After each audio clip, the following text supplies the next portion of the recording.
बूढ़ा बाप रोने पे मजबूर कर देगी। एक गांव में एक बूढ़े मजबूर पिता रहते थे जो बहुत बूढ़ा हो चुके थे, जिस वजह से उसे कम दिखाई देता था और बहुत कमज़ोर हो गया था। इसीलिए अपनी बच्ची कुची जिंदगी अपने बेटे के साथ रहना चाहते थे। इसीलिए शहर में रह रहे अपने बेटे के घर रहने चला गया। बेटा एक शहर के छोटे मकान में रहता था। मकान तो उसका छोटा था, लेकिन उसके अंदर जो चीज़ें थी वह महंगी थी। उस मकान में बेटा, उसकी पत्नी और उनका एक 5 साल का बच्चा, यह छोटा सा परिवार साथ मिलकर रहता था। बूढ़े पिता के आने से उनके परिवार का एक सदस्य और बढ़ गया। यह पूरा परिवार रोज़ सुबह शाम डाइनिंग टेबल पर साथ में खाना खाया करता।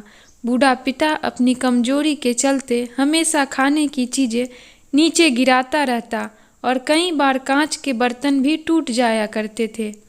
कुछ दिनों तक तो बहू और बेटे ने यह सब सहन किया, लेकिन बाद में वे दोनों बूढ़े की ऐसी हरकतों से चिढ़ने लगे।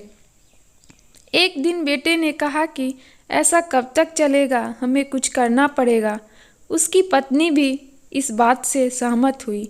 अगले दिन बेटा कहीं से एक पुराना मेज लेकर आया और घर के एक कोने में उसे लगा दिया और अपने पिताजी से कहा कि आप यहीं बैठकर खाना खा लिया कीजिएगा।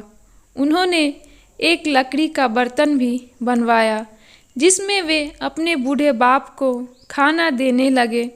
अपने कांच के कीमती बर्तन बचाने के लिए अपने पूरे बाप को लकड़ी का बर्तन देने में उन्हें जरा भी शर्म नहीं आई। अब खाने का समय जब जब होता तो बूढ़ा बाप एक कोने में बैठकर खाता और बाकी का परिवार डाइनिंग टेबल पर खाना खाया करता। डाइनिंग टेबल पर बैठे बैठे दोनों पति पत्नी कभी कभी अपने बूढ़े बाप की तरफ देख लिया करते।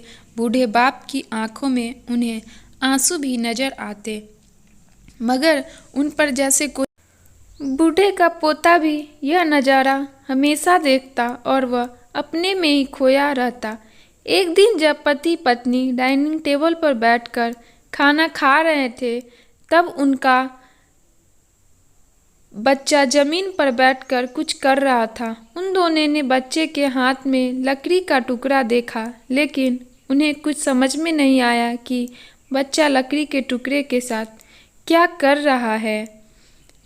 जब बच्चे के पिता ने उसे पूछा कि बेटा आओ खाना खा लो, तुम नीचे बैठकर क्या कर रहे हो, तब बच्चे ने भोलेपन से कहा, अरे मम्मी पापा, मैं आप दोनों के लिए लकड़ी का बर्तन बना रहा हूँ ताकि आप लोगों को जब आप बूढ़े हो जाओ तो दिन में खाने दे सकूं। अपने नादान बेटे द्वारा दी गई यह सहज बात दोनों के दिल में तीर की तरह उतर गई।